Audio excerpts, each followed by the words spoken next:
They say death brings out the worst in people, but I never thought it would happen at my own mother's funeral. I'm Tyler, and I'm 28 years old.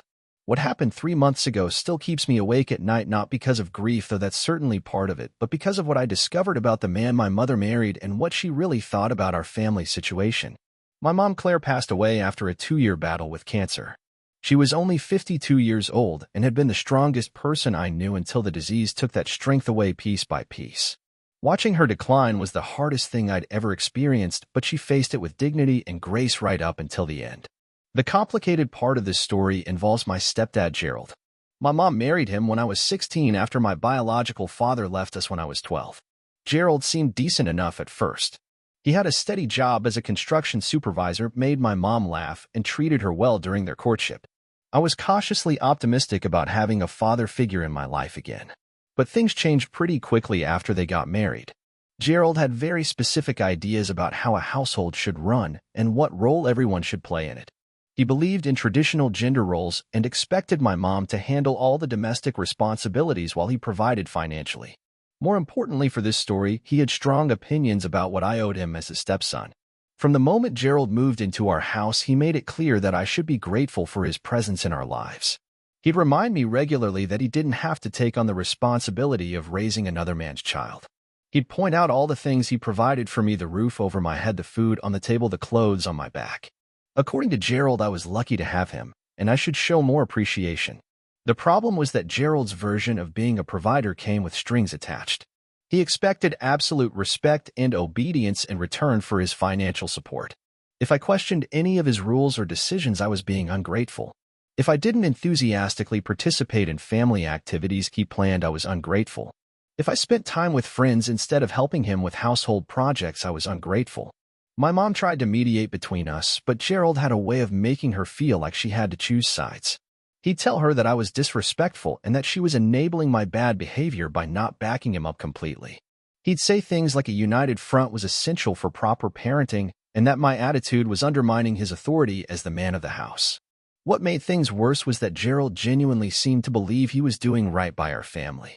He wasn't intentionally cruel or abusive in obvious ways. He worked hard, provided for us financially, and took his responsibilities seriously. But his need to be acknowledged and appreciated for everything he did created a toxic dynamic where I could never measure up to his expectations. As I got older and more independent, Gerald's resentment toward me grew.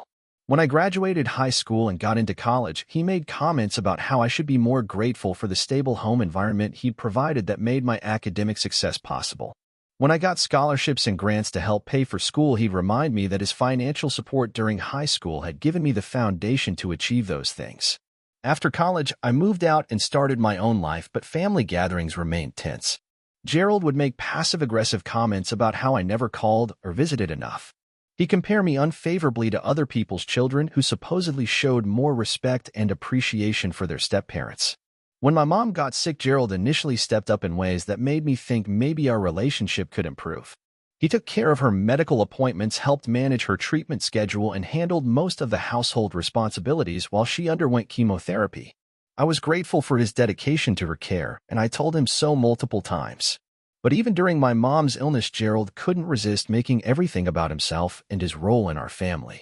He'd talk about how hard it was on him to watch her suffer. He'd mention how much he was sacrificing to be her caregiver. He'd make comments about how this experience was showing everyone what real commitment looked like. 3 days before my mom died, she asked to speak with me alone. She gave me a sealed envelope and told me not to open it until after her funeral. She said it contained some things she wanted me to know, but that the timing wasn't right to discuss them while she was still alive.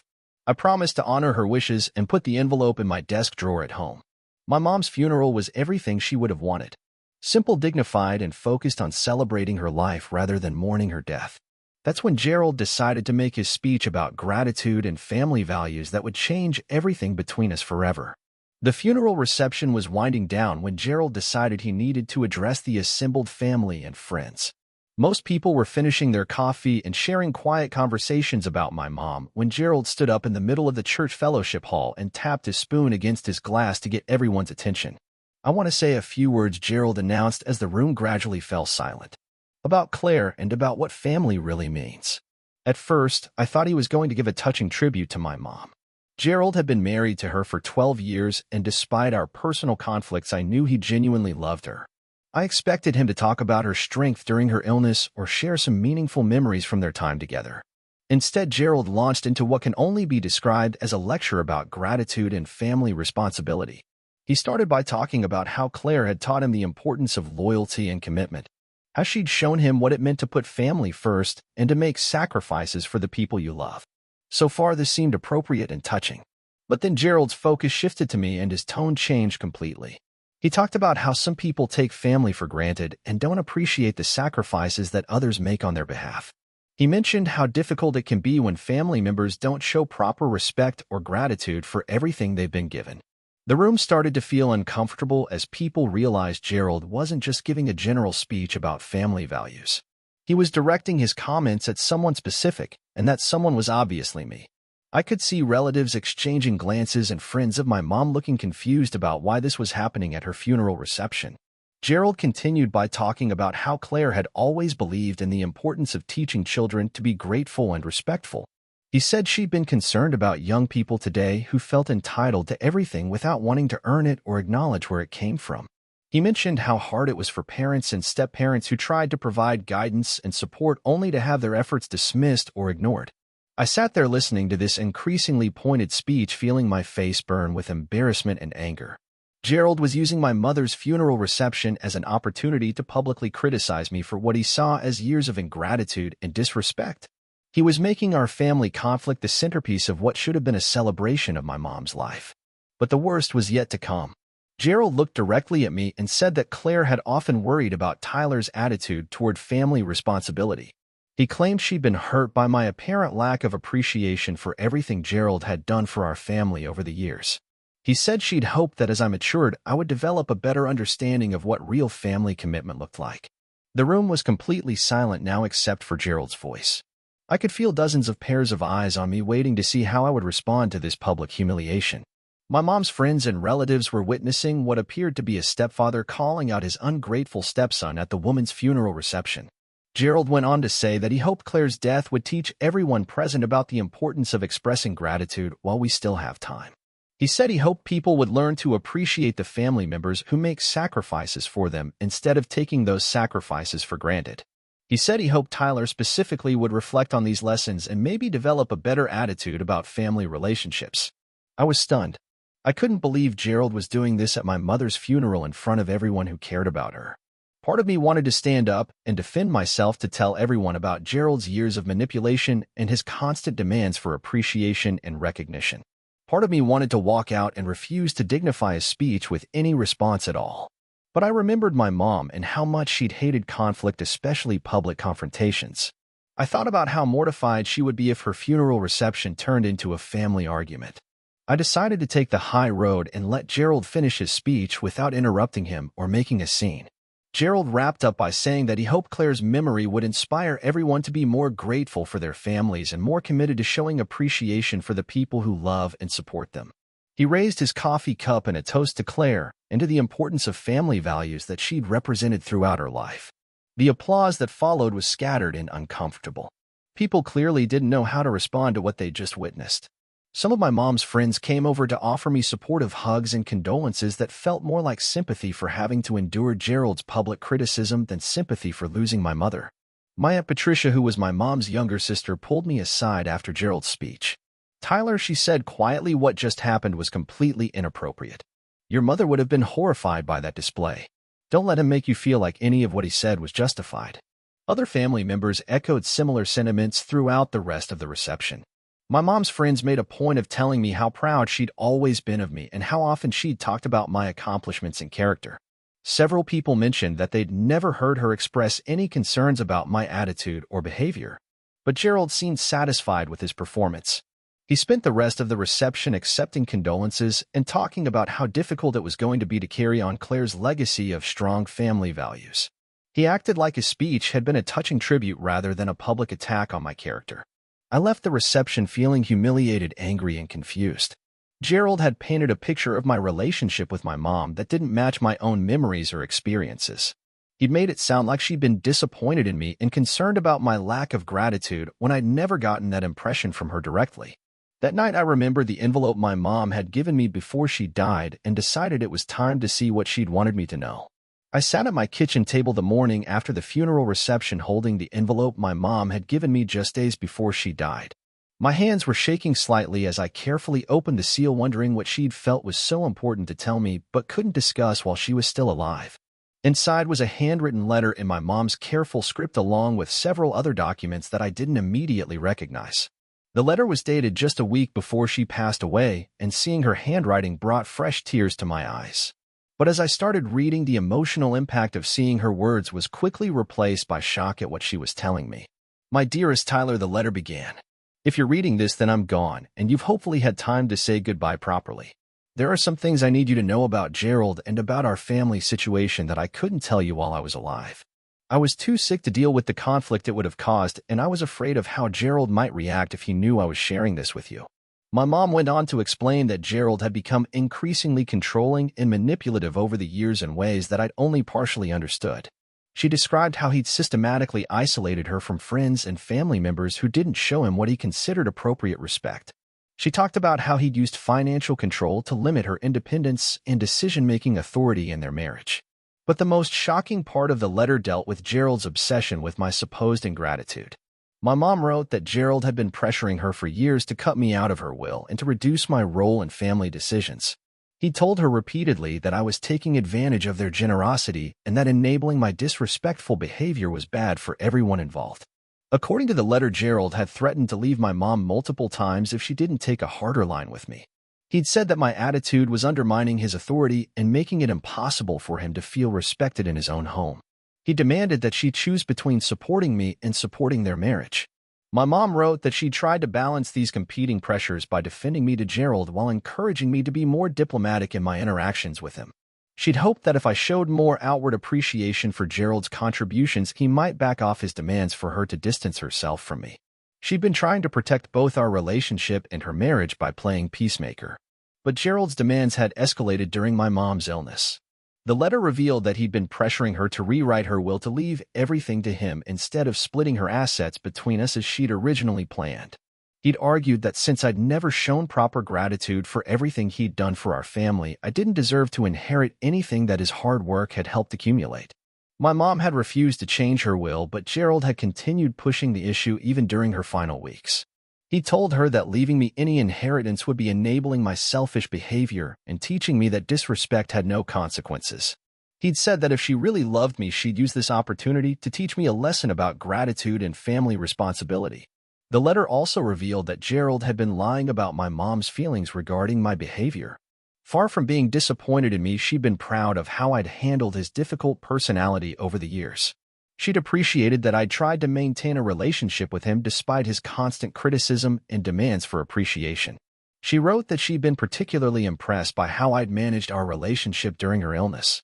She said she'd noticed how I'd stayed positive and supportive during my visits while dealing with my grief privately. She'd seen how I tried to avoid conflict with Gerald even when he was being unreasonable because I didn't want to add stress to her situation. My mom also addressed Gerald's speech at the funeral reception, which she'd apparently anticipated. She wrote that Gerald had been planning to use her death as an opportunity to publicly criticize me and to paint himself as the long-suffering stepfather who'd been taken advantage of by an ungrateful stepson. She tried to talk him out of it, but he'd insisted that people needed to know the truth about our family dynamics. The other documents in the envelope were copies of legal papers that explained the real situation with my mom's estate. Despite Gerald's pressure, she'd kept her original will that left half of her assets to me and half to him. She'd also set up a trust fund that would provide for my future education or family needs using money she'd inherited from her own parents' money that Gerald had no claim to. But the most devastating revelation came in the final paragraph of the letter.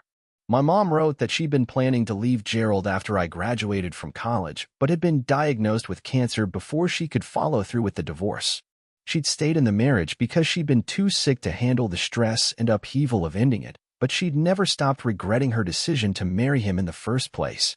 She wrote that Gerald had become increasingly bitter and controlling over the years, and that she'd realized too late that he'd married her primarily for financial security and social respectability rather than love. She said she'd tried to make the best of the situation for everyone's sake, but that she'd never been truly happy in their marriage.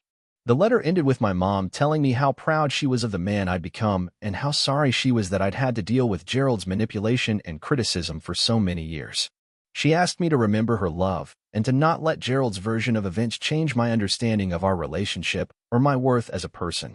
I sat there reading and rereading the letter, trying to process what my mom had revealed. Everything Gerald had said at the funeral reception had been not just wrong but deliberately misleading. He'd used my mom's death as an opportunity to publicly attack me while claiming to speak for her when the truth was exactly the opposite of what he'd presented. Gerald hadn't been the selfless stepfather sacrificing for an ungrateful family. He'd been a controlling manipulator who'd spent years trying to drive a wedge between my mom and me for his own financial and emotional benefit. My mom hadn't been disappointed in my attitude toward family responsibility. She'd been proud of how I'd handled an impossible situation with dignity and maturity. The funeral reception suddenly made perfect sense.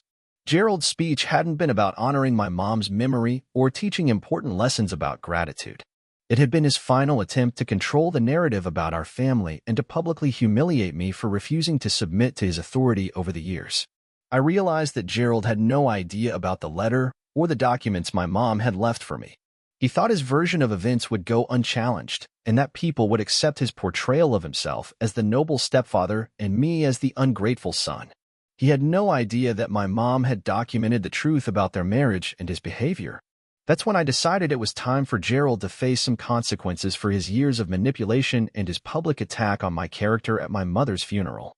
3 days after reading my mom's letter, I called Gerald and asked if I could come over to discuss some family matters. He seemed pleased by the call, probably thinking that his funeral speech had finally gotten through to me and that I was ready to apologize for my years of supposed ingratitude. When I arrived at the house where I'd grown up, Gerald was sitting in his usual chair in the living room with a cup of coffee and the newspaper. He looked up when I came in and gestured for me to sit down on the couch across from him. "Tyler," he said with what seemed like genuine warmth, "I'm glad you called. I was hoping we could clear the air between us." I sat down and pulled out my mom's letter along with the legal documents she'd left for me. "Gerald," I said, keeping my voice calm, "there are some things we need to discuss about Mom and about what really happened in our family over the years." Gerald's expression shifted slightly when he saw the papers in my hands, but he maintained his composed demeanor. "What kind of things?" he asked. "I hope you're not here to argue about your mother's will, because everything was handled according to her wishes." "Actually," I said, "that's exactly what I want to discuss, along with some other revelations Mom left for me before she died." I handed him the letter and watched his face as he began to read. At first, he looked merely curious, but as he continued through my mom's words, his expression changed to shock, then anger, then something that looked like panic. When he finished reading, he set the letter down carefully and looked at me with narrowed eyes. "Where did you get this?" he asked. "This doesn't sound like something Claire would write." "She gave it to me 3 days before she died," I replied, "along with copies of her will and the trust documents. Everything she wrote in that letter is backed up by legal paperwork." Gerald's composure was cracking now. "Tyler, you have to understand that your mother was very sick at the end. She wasn't thinking clearly. These documents might not even be valid." "They're perfectly valid," I said. "I've already had them reviewed by an attorney. Mom was mentally competent when she wrote that letter and when she signed these papers. Everything she told me about your behavior and your demands is documented and witnessed." Gerald stood up and started pacing around the living room. "Look," he said, his voice getting louder, "your mother was under a lot of stress during her illness. She might have misunderstood some of our conversations or taken things out of context. I was only trying to help her make good decisions for the family." "Help her make good decisions," I repeated. "Like pressuring her to cut me out of her will? Like threatening to leave her if she didn't choose between you and me? Like demanding that she rewrite her estate planning to benefit only you?" Gerald stopped pacing and glared at me. "I provided for this family for 12 years, he said. "I took care of your mother, I supported both of you, and I never asked for anything in return except basic respect and gratitude." I pulled out my mom's letter again and read directly from it. "Mom wrote that you used financial control to limit her independence and decision-making authority. She said you threatened to leave her multiple times if she didn't distance herself from me. She said you pressured her to change her will even during her final weeks when she was too sick to fight about it." Gerald's face was red now and his hands were shaking with anger. "Your mother was confused at the end, Tyler. She didn't understand the stress I was under trying to care for her and manage everything else. She was thinking clearly enough to write this letter," I said. "And she was thinking clearly enough to anticipate exactly what you'd do at her funeral. She warned me that you were planning to publicly attack my character and paint yourself as the victim." Gerald slumped back into his chair looking defeated. Tyler, he said quietly, I know I wasn't always easy to live with. But I did love your mother, and I tried to do right by both of you. I looked at him sitting there and felt a mixture of anger and pity. Gerald, you spent 12 years trying to control Mom and manipulate our relationship, I said.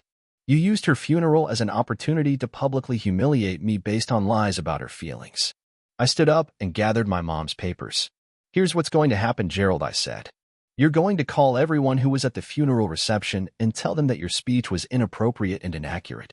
You're going to admit that you misrepresented Mom's feelings about me and our family situation. Gerald looked up at me with surprise. I can't do that, Tyler. It would be humiliating. Not as humiliating as being publicly attacked at your mother's funeral, I replied. You have two choices, Gerald. You can make those calls yourself, or I can share Mom's letter with everyone who was there and let them draw their own conclusions. Gerald stared at me for a long moment, then slowly nodded. All right, he said quietly, I'll make the calls. 2 weeks later, I received several calls from family members telling me that Gerald had contacted them to clarify his remarks at the funeral reception.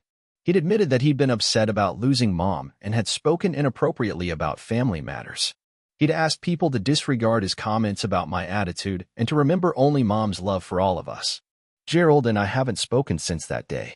I kept the house where I grew up using money from Mom's trust fund. Her letter gave me the strength to stand up to his final attempt at manipulation and to honor her memory properly. Gerald spent years demanding gratitude for sacrifices he never actually made. In the end, the only thing I'm grateful for is that my mom made sure I'd know the truth.